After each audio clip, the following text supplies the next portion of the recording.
After being rescued by Sid and Alphino, we flew back to Gridania.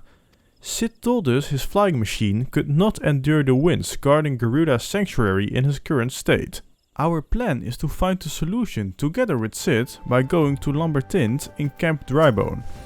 We ran around Tenaland to do a few things they asked us to do.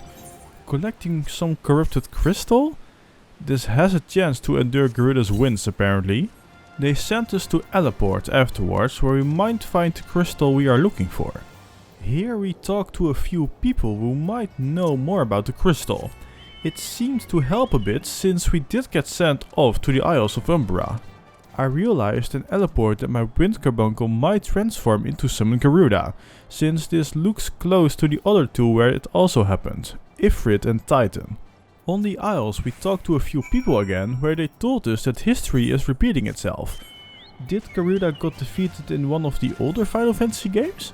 I haven't really played them, apart from like Final Fantasy VII in, what was it, 2015? For a few hours, where I remember nothing of, story-wise. Mimi Doa told us to wait at the campfire. So I did as was told and waited at the campfire. Nothing really happened after 5 minutes, so I clicked on the campfire. It was not like that I was waiting for my friend or something, not at all, no. We got to see a nice cutscene, but these winds. My rope was going insane because of the winds. They weren't lying that those winds were strong, but I didn't expect this to happen. After defeating the Siren's minions? We got the corrupted crystal at least. We thought so, but I have my doubts after talking to Seana. Our next mission, you asked? Kill this weird Barney-like creature to get the crystal we were looking for. We got back to Sid to deliver the now for real corrupted crystal. You probably know what time it is. It is time to fly through the winds, where Sid talks more about his past and why his hair goes so quickly in the winds. Sid seemed to know Gaius, someone we had seen before. I am uncertain if that is his real father or that I misunderstood this line. We might find out in the future. You abandoned us all, but he was there for me, Father. There for me when you were not. After a long flight we got to some place what looked like Garuda's lair, the Howling Eye. The queue finally popped and we were ready to venture in, only to find out I accidentally also queued for the Stone Vigil, so we decided to just do this dungeon and queue up again. Take 2! Boss music turned on and we were ready to fight. Most mechanics were easy to understand. We also thought we might want to hide behind pillars somewhere in the fight because of some wind skill. Garuda did break some of the stones, so I suppose we did something right? She was astonished that we managed to get this far, but we instantly noticed we cannot defeat her in her own realm. She tried to claim us, but it seemed like the corrupted crystal or our collection of 5 crystals made sure that was not an option. We got hers and completed the whole collection. Of all primals, the most terrible, I say again. Gaius suddenly approached, who wasn't amused by Garuda. He casually slaughtered all Garuda's minions here. Gaius made Garuda anger and she decided to summon Ifrit and Titan. No, this is all wrong. Gaius saw this all coming, and his mechanical creature consumed all 3 primals in seconds. What even happened here? This new creature is for sure going to be some sort of raid boss, right? This is what our first impression is at least.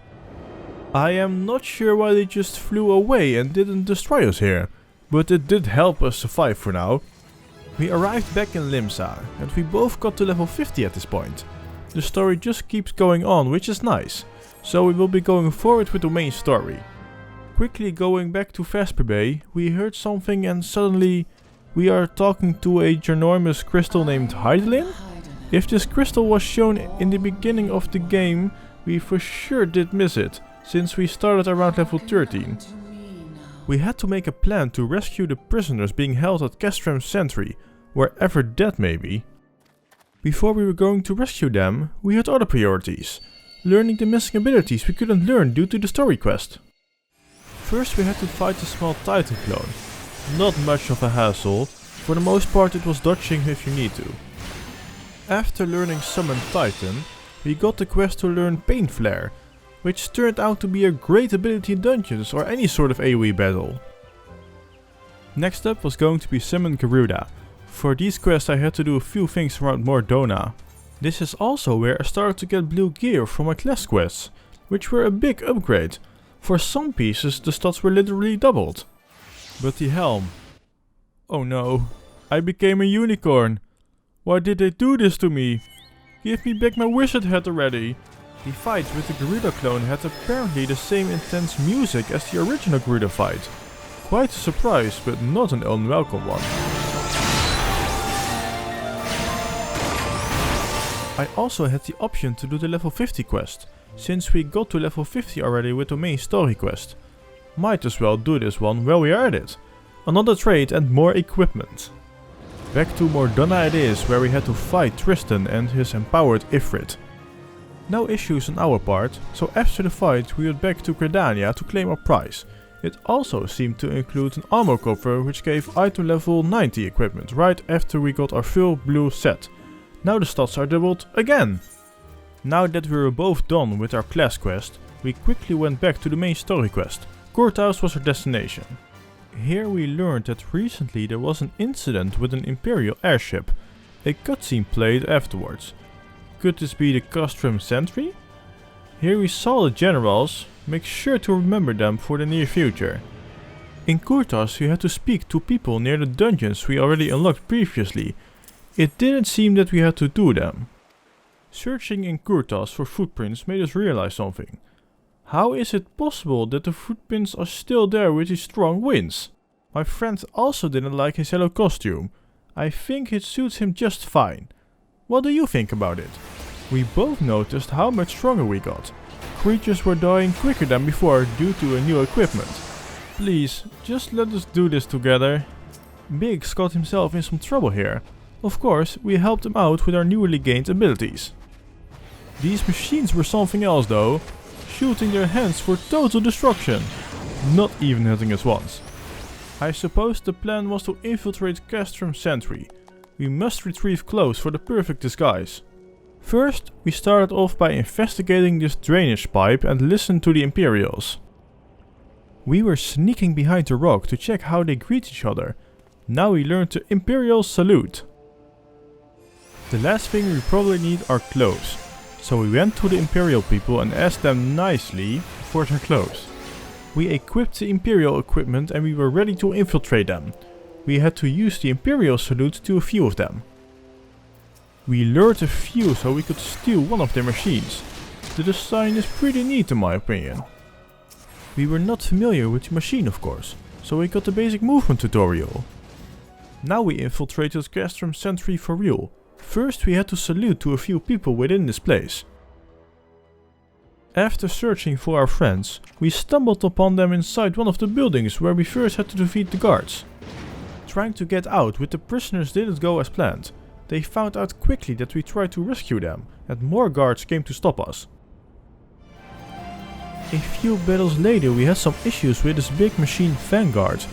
Only to realize a few minutes later that we had to kill the field generator to remove their immunity shield. We barely escaped, flying away in an airship and managed to rescue our friends, with the exception of our new machine friend. Goodbye, new friend. The ultima weapon, which was the primal god defeater, was shown again with one of the dark wizards, La Brea.